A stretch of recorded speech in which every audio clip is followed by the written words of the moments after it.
Halo, assalamualaikum teman-teman. Lama tidak berjumpa dengan Mas Irul Motor ya. Di video kali ini aku akan nunjukin cara tune up atau maintenance di Kia All New Rio ya. Ini bisa dilakuin di mesin Gamma Kia All New Rio, Hyundai Grand Avega, Hyundai i20 atau Kia Cerato juga sama, dia Gamma ya. Tapi pada basicnya ini tutorial untuk tune up mandiri di rumah. Ini bisa dilakuin ya, alatnya sederhana sekali ya. Ini step by step akan ditunjukin sebisa mungkin, sedetail ya. Oke, nggak perlu berlama-lama. Untuk step pertama lebih baik kita bersihin busi dulu ya. Untuk akses untuk bongkar busi kita cukup buka ini dulu, cover coil, nanti akan terlihat coilnya, dan tinggal buka coil baru buka busi. Ini di sini ada baut 10 ini ya, baut 10. Bisa pakai impact kalau punya, untuk mempercepat kalau nggak punya ya bisa manual latching ya. Ini tinggal buka ini.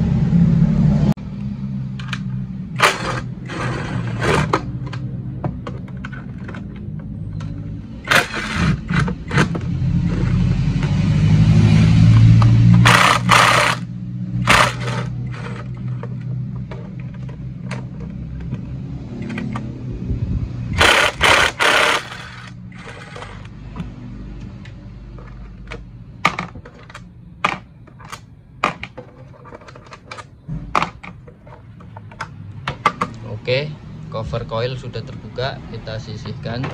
Nah, ini akan terlihat coilnya.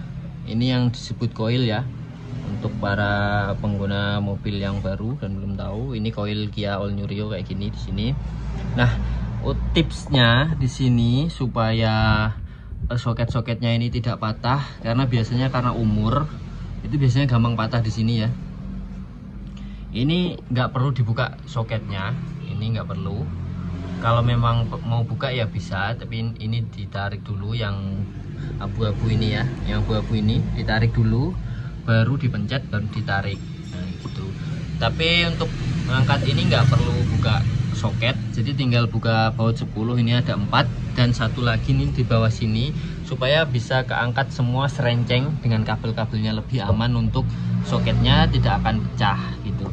Karena kalau pecah soketnya akan longgar, dan jadi kalau longgar di jalan bisa bikin berbet gitu ya. Itu tipsnya seperti itu. Ini ada baut 10, tinggal buka.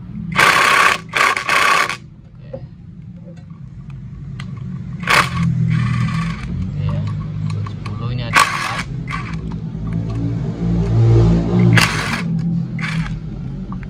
Ini terakhir. Oke, ambil. Ini bautnya sama dengan yang atas tadi, jadi jangan khawatir kalau ketuker. Ini ya, bautnya sama, panjangnya sama. Nah, ini tinggal ngangkat seperti ini ya. Oke, tinggal diangkat. Ini juga satu terakhir. Nah, ini kalau mau terangkat semua, ini ada satu lagi baut di sini, baut 10 nyempil situ ya. Ini tinggal dibuka, terus soketnya ini dibuka dulu. Nah, soket yang utuhnya ini dibuka dulu ya. Nah, tinggal singkirin sini, terus ini diangkat dikit, singkirin supaya baut 10-nya ini terlihat. Ini bautnya pendek ya, ini pendek sendiri, jadi nggak akan tertukar dengan yang lain karena ini pendek ya, pendek dan ada ringnya. Oke, taruh situ saja. Nah, ini bisa terbuka serenceng seperti ini, jadi lebih aman. Tinggal kita sisihkan ya. Oke, ini kalau bisa, kalau punya vakum disedot dulu. Kalau ada kompresor bisa disemprot dulu pakai kompresor biar debu-debunya nggak masuk ke bawah, kotor-kotorannya ya. Ini untuk buka businya ini pakai kunci 16, kunci busi ukuran 16 mm ya, jangan sampai salah. Oke, untuk ngebuka busi kita butuh kunci 16 ya, 16 mm kunci busi 16. Oke.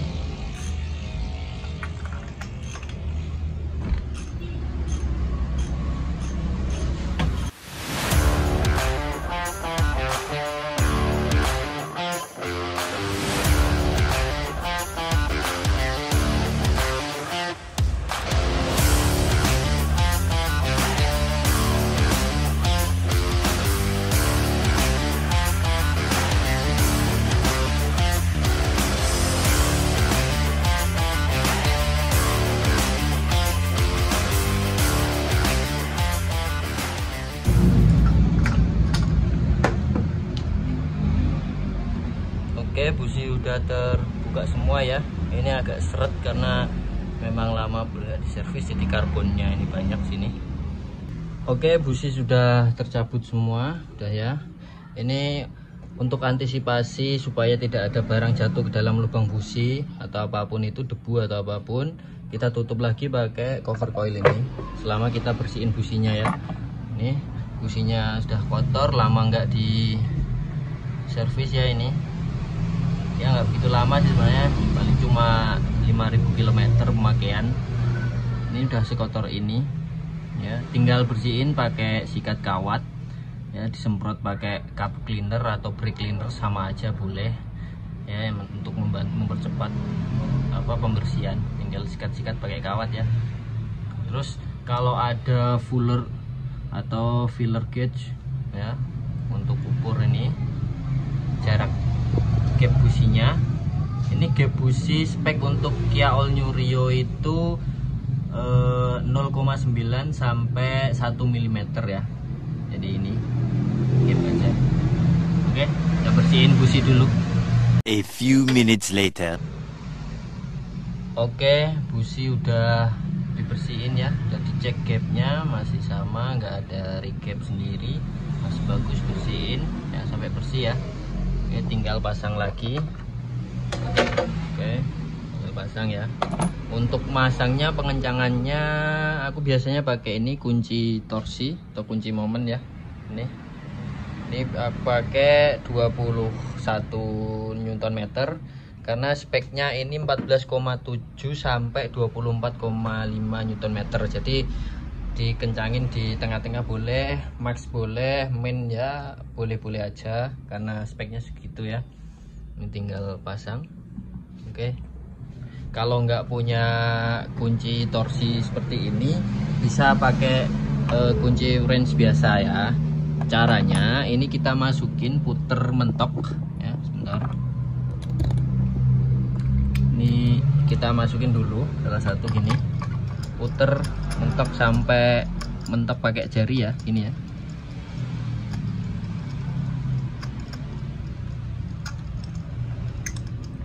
Oke, sampai mentok, sampai nggak bisa diputar pakai jari. Bentar. Seret dikit. Nah, ini udah mentok, nggak bisa putar pakai jari. Oke, ini diputar pakai ini, tambahin 1/4 aja ya. Ini kan dari lurus gini, atau maksimal 90 derajat lah. Oh, ini masih seret. Oke, belum.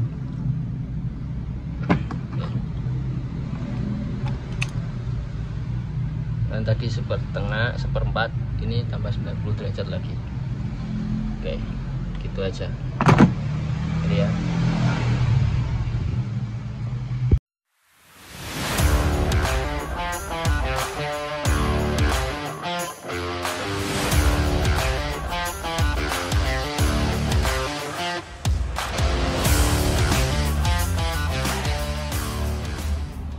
Pakai kunci torsi ya.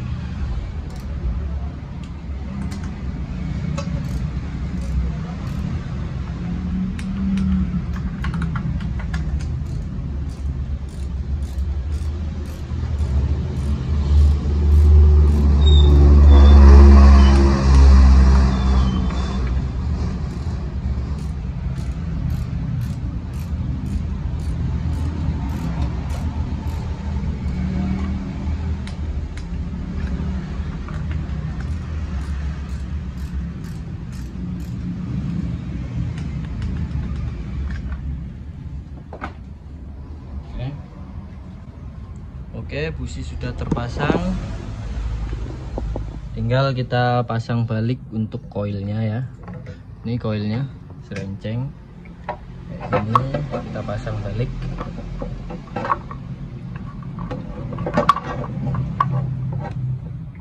Ya. Oke, sebelumnya jangan lupa ini pasang mur yang baut yang kecil tadi 10 sini, nyempil.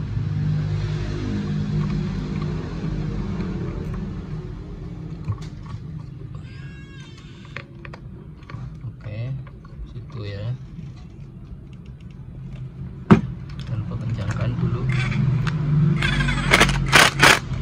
Oke, sudah. Tinggal kita masukin nih koilnya nyampe masuk, klik ya semua, terus pasang baut-bautnya lagi. Ini harus kencang ya teman-teman, jangan kendor, karena kalau kendor dia biasanya akan naik ke atas dan bisa menyebabkan api businya lompat keluar jadi berebet ya. Dia harus benar-benar kencang. Oke.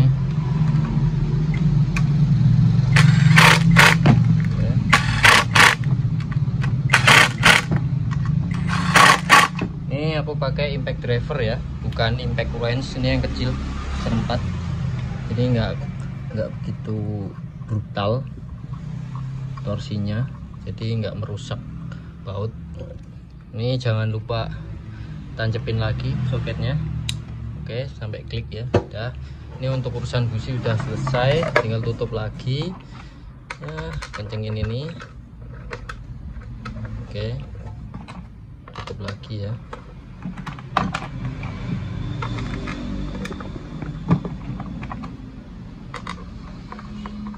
Oke, untuk urusan ini selesai. Tinggal kita bersihin throttle body ya. Untuk bersihin throttle body kita perlu buka ini cover filter atau filter boxnya sama belalainya ini. Terus oke.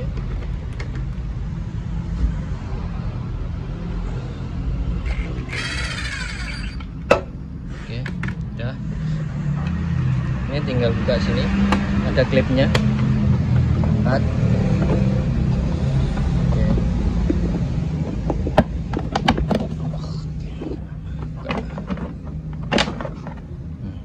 Buka ini juga bawahnya. Ini tinggal singkirin sini aja biar nggak mengganggu. Oke. Nah, ini throttle bodinya di sini ya. Ini ada 4 baut, ini baut 10 juga, 1, 2, 3, 4, ngumpet yang 2 di situ. Nah, untuk biar aksesnya lebih gampang, kita buka box filternya ini sepenuhnya, diangkat semua gitu ya, biar lebih gampang.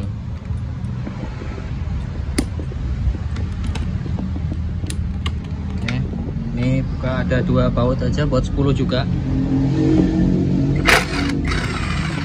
Yang satu di sini, ngumpet ya, itu situ.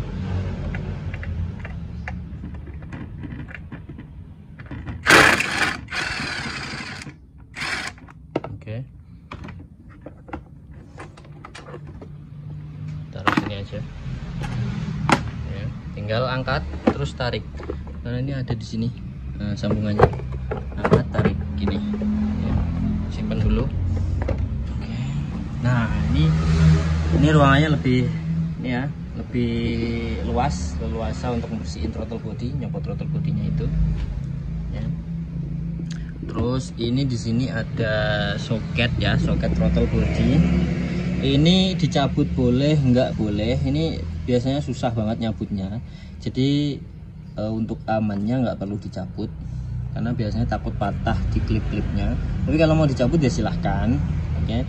Terus untuk bersihin throttle body ini juga nggak perlu diambil keluar gitu ya, cukup disisihin ke sini bisa dibersihin, karena di sini ada selang coolant ini. Jadi untuk meminimalisir pekerjaan juga, karena kalau nyopot ini berarti coolant keluar, nanti harus bleeding, malah tambah lama. Jadi nggak perlu dicopot ya ini. Jadi bisa dilakuin di sini. Kalau seumpama mau nyopot soket ini dan tidak punya scanner, lebih baik cabut kabel ground ini ya, akinya dicabut dulu supaya nanti tidak muncul DTC atau maksudnya kode error. Biasanya kalau nggak itu kadang bisa terjadi, kadang enggak sih. Saya pernah biasa begitu.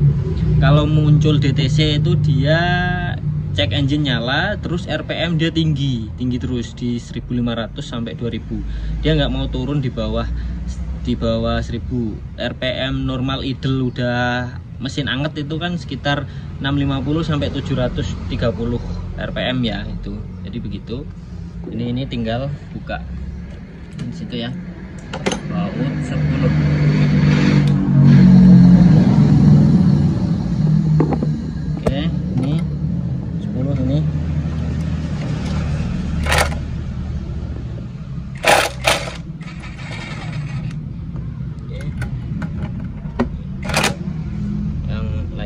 rapat sana.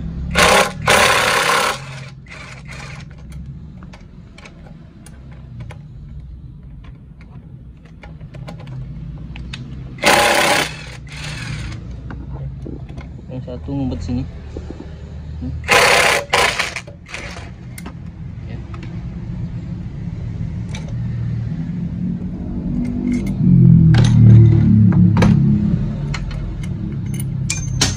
Jatuh. Nggak masalah. Yang satu tangan dulu ya. Oke, seperti ini. Ini lebih baik dicabut klipnya. Oke, ini udah dicopot ya tadi ya, kayak gini. Untuk ini tadi ada klip ini, dia nyangkut di sini, di bracket yang ini, bracket kabel ini ya. Ini tadi nancep di sini. Nah, biar nggak menghalangi, dicopot aja dulu, singkirin sini. Jadi tinggal giniin ya, nanti untuk bersihin, gitu ya. Ini pemakaian 5000 kilometeran lah. Masih bersih karena memang sering dibersihkan setiap servis gitu.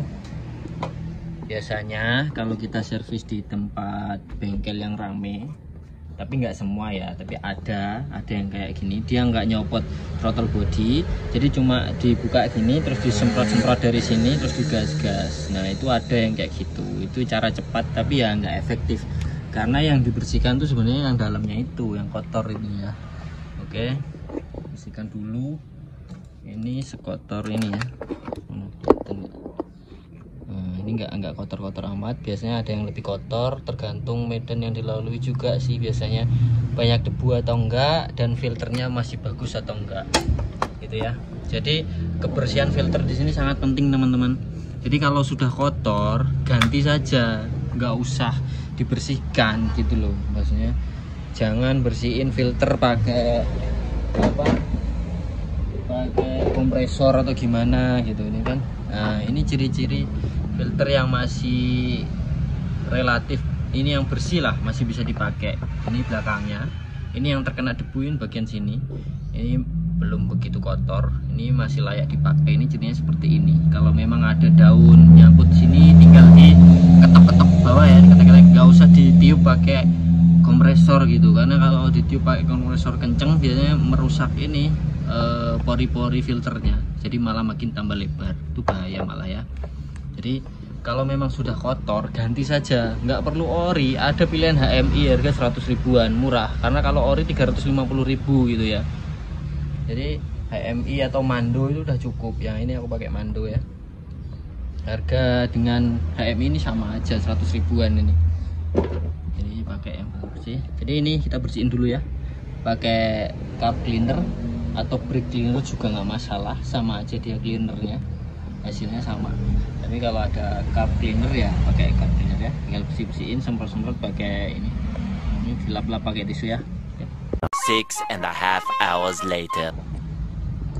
Oke, ini setelah dibersihkan ya teman-teman, sampai bersih seperti ini ya, kinclong ya, biar udaranya lebih maksimal masuknya, airflow-nya. Depan belakang ini harus bersih ya. Nah, ini bersih. Ini biasanya di sini sih relatif sih, biasanya bersih terus, jarang yang kotor banget, jarang. Yang kotor pasti belakang. Terus yang sini juga, yang dalam situ dilap-lap juga ya, biar bersih. Yang situ jadi tinggal pasang. Oke, pasangnya ya seperti yang nyopot tadi ini. Oke, tinggal baut ada 4. Ini yang sini dulu biar diem. Terus untuk yang sini ini ada bracketnya tadi ya. Nah, ini seperti ini, jangan lupa ya. Kalau kelupaan nggak masalah juga sih, nggak terlalu vital karena cuma bracket kabel. Ini sini. Oke, ada lagi bawahnya.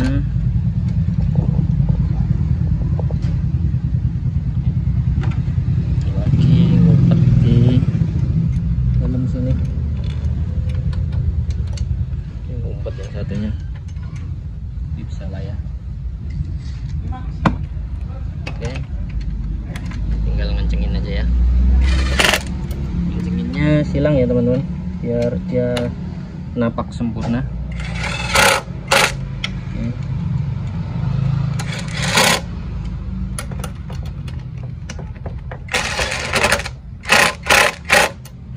Cek ulang.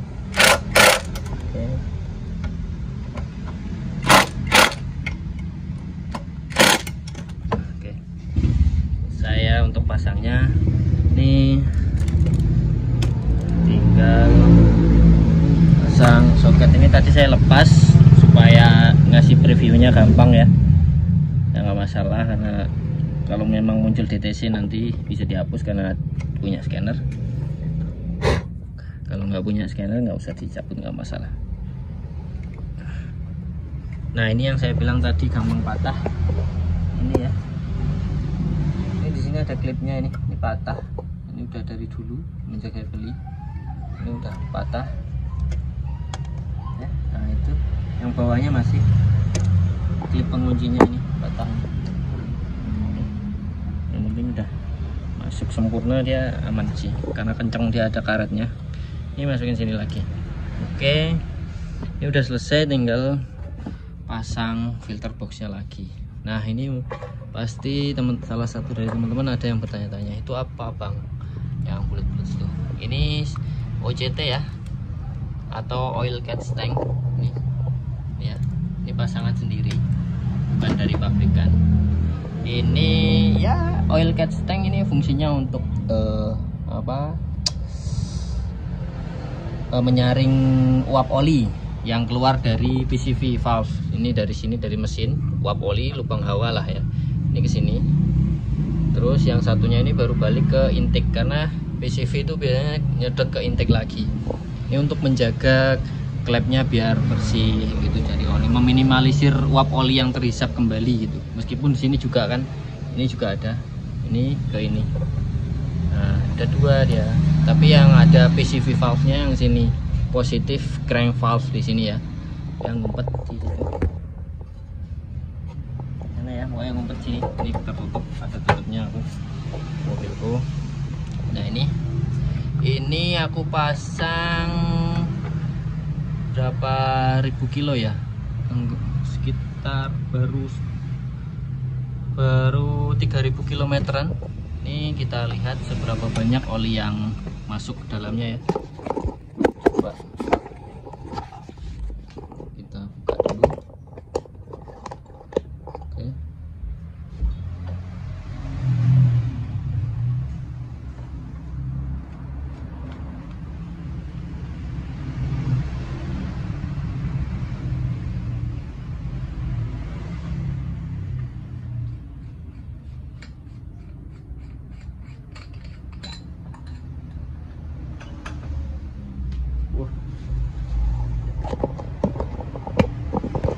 Lumayan nih teman-teman, ini ada olinya ya. Lumayan menyaring oli ini, dia berfungsi lah ya. Lumayan banyak ini, biar nggak terhisap lagi ke dalam mesin. Ini 3000 km semotor ini. Ini kalau seumpama PCV valve-nya rusak, dia malah kesedot lebih banyak, dia lebih deras di sini kalau PCV valve-nya rusak. Lebih banyak di sini. Kalau nggak pakai oil catch tank, dia kehisap ke dalam intake ya, jadi menambah ruang bakar lebih kotor, dan klep intake juga lebih kotor ya biasanya ya kan. Cek video yang lama itu ada namanya gurah intake. Nah itu penyebab kotornya di situ karena oli di sini juga, dia oli yang dari uap ini banyak kesedot ke situ, terus bercampur dengan semprotan BBM-nya, terus kena debu, udah nempel situ semua ya. Jadi ini untuk meminimalisirnya, nih dibersihin aja. Oke, ini opsi sih. Ini sebenarnya untuk mobil-mobil racing pasang kayak gini, karena dia RPM lebih tinggi, pasti uap oli lebih banyak dan oli juga lebih encer. Nah berhati-hati untuk kalian yang pakai oli yang encer 0W20 itu kayak gitu, padahal ini speknya 5W30 ya, nggak usah dirubah-rubah dari sananya. Meskipun umur udah 10 tahun, 15 tahun, 20 tahun, udah biarin aja kayak gitu, karena engineer-nya udah mikirin ini keausan mesinnya selama beberapa tahun ini masih oke pakai oli ini gitu. Jadi Jadi nggak usah sok tahu untuk ganti oli. Wah, umur mobil udah 10 tahun jadi harus ganti oli yang lebih kental, 15 tahun harus kental. Nggak usah, nggak perlu. Jangan seperti itu, karena lebih kental nanti dia akan mengurangi performa mesin, jadi tarikan jadi berat ya teman-teman. Oke, ini bersihin, terus nanti tinggal pasang box filter. Nah, sebelum pasang box filter dibersihin dulu ya ininya. Biasanya ada kotoran-kotoran di sini. Nah, ini relatif bersih sih. Biasanya ada daun-daun atau pasir-pasir yang keisep di sini. Kita bersihin dulu, oke? Oke, kita bersih-bersih dulu ya. One eternity later. Oke teman-teman, ini sudah selesai semuanya ya. Cara simple tune up-nya kayak gitu, maintenance tune up mobil untuk bersih-bersih ini kayak gitu, simple kan ya. Dari tadi buka bersihin busi, tutorial buka businya, terus buka throttle bodinya, situ buka filternya udah dilihatin ya, simple bersih-bersihinnya, cuma perlu dibersihin tapi ya perlu teliti gitu. Untuk alat-alatnya simple kok, cuma butuh kunci shock yang ini kecil 10 mili sama kunci busi 16, ukuran 16 ya kunci businya ya, 16 mili. Nah, ini cuma butuh alat ini doang, sebenarnya bisa. Terus sikat kawat untuk bersihin busi sama semprotan carb cleaner atau brake cleaner, nggak masalah, pokoknya cleaner lah ya. Itu sama tisu ya, lap-lap gitu. Yang penting teliti aja saat bersihinnya. Sambil bersih-bersih ini kita cek-cek sini ada kabel-kabel yang longgar kah, soket longgar kah, atau kabel digigit tikus kah, atau gimana. Sama cek ini ya, jangan lupa cek level coolant sini. Kalau memang berkurang turun dari F, ini ada F di sini ya. Ini ada F full, sama yang bawah itu low. Bawah ini ada low. Nah, diisi ya nyampe huruf F untuk maintenance. Karena memang biasanya setiap bulan dia berkurang sedikit. Kayak gitu, itu normal tuh memang. Kecuali dalam seminggu dia berkurang habis, nah itu nggak normal, tuh pasti ada kebocoran gitu ya. Oke, itu sebenarnya ada satu lagi yang harus dibersihin, tapi itu periodik ya. Maksudnya periodik itu per 20.000 km aja gitu. Itu bisa, itu bersihin filter BBM ya. Jadi nggak perlu tiap servis 5.000 kilo bersihin filter, itu nggak perlu ya. Karena memang dia nggak sekotor yang lain-lain. Dia dibersihin tiap 20.000 km. Sama jangan lupa bersihin rem juga ya. Itu untuk menjaga kepakeman rem itu dengan dibersihkan remnya. Oke teman-teman, itu tips atau tutorial singkat ya, nggak singkat-singkat amat ya, tapi tutorial ya sebisa mungkin aku perlihatkan cara-caranya gimana, sesimpel mungkin untuk orang awam ya, untuk pengguna mobil baru yang mau nyobain servis sendiri ya. Tapi kalau memang nggak bisa ya udah ke bengkel saja, karena kalau nanti terjadi sesuatu yang tidak diinginkan, seumpama kayak soket patah atau apalah, mengencangin busi terlalu kencang lah, nanti malah patah, nanti malah pusing sendiri. Jadi ke bengkel kalau memang nggak berani dan nggak bisa ya. Oke, terima kasih sudah menonton video dari Masrul Motor sampai selesai. Jangan lupa like, subscribe ya, dan share video ini ke teman-teman supaya banyak yang tahu ya. Jadi kalau yang mau DIY di rumah bersih-bersih sendiri bisa ya. Oke, terima kasih. Assalamualaikum warahmatullahi wabarakatuh.